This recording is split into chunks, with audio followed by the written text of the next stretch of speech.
On June 23, 2016, residents of the United Kingdom voted to leave the European Union. So, what happens now?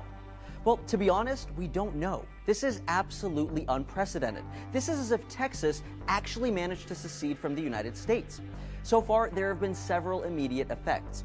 First, within hours of the vote, the UK's Prime Minister, David Cameron, announced his resignation. The British people have made a very clear decision to take a different path.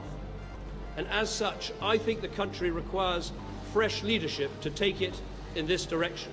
Cameron supported the push to stay part of the EU, while his likely replacement, Conservative former London Mayor Boris Johnson, pushed to leave, calling Brexit a glorious opportunity. But so far, things have been far from glorious. Since the vote, the British pound has collapsed in value, dropping to levels unseen in the last 30 years and threatening to drop below the dollar, which has apparently never happened before.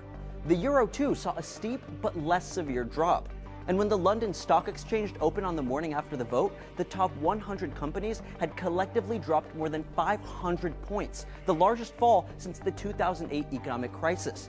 And despite the dollar rising in response, the Dow Jones stock market index dropped more than 600 points, its worst day in 5 years.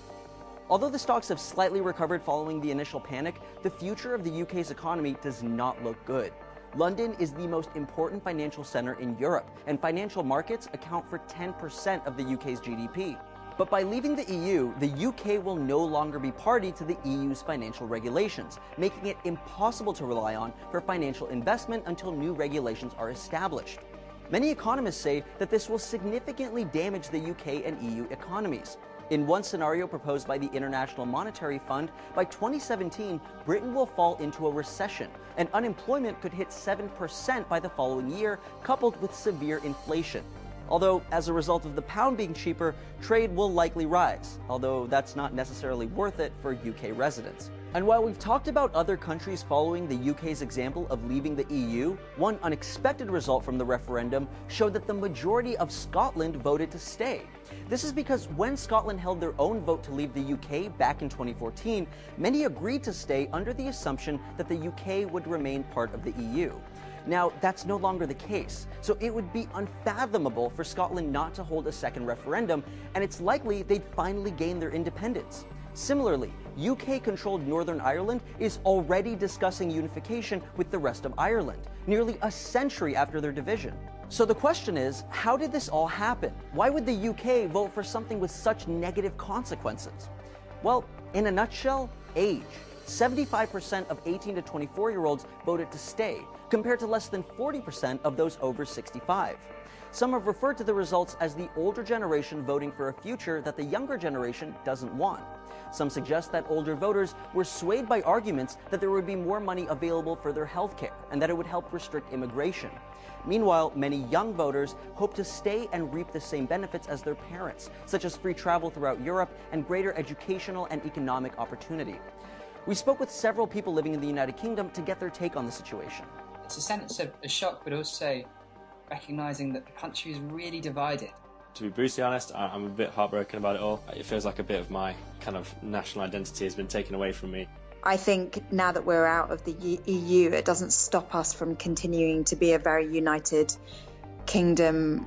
The most overwhelming consensus I also have felt was a certain amount of betrayal from older generations of having voted this way when they probably won't have to live with the repercussions. This is really going to be a really choppy couple of years. There's going to be a rough couple of years. Although the referendum is passed, it's not an immediate process. The vote triggers Article 50 of the Treaty on European Union and could take as long as 2 years to actually break away.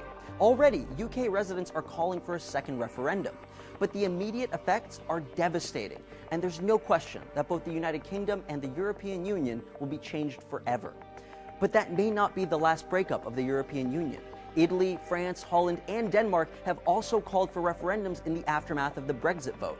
So, how likely are these other countries to leave, and could this be the end of the European Union as we know it? Find out in this video. In fact, in a 2016 Pew poll of European citizens, nearly half of respondents had an unfavorable view of the 28-member bloc. Thanks for watching Seeker Daily. Don't forget to like and subscribe for new videos every day.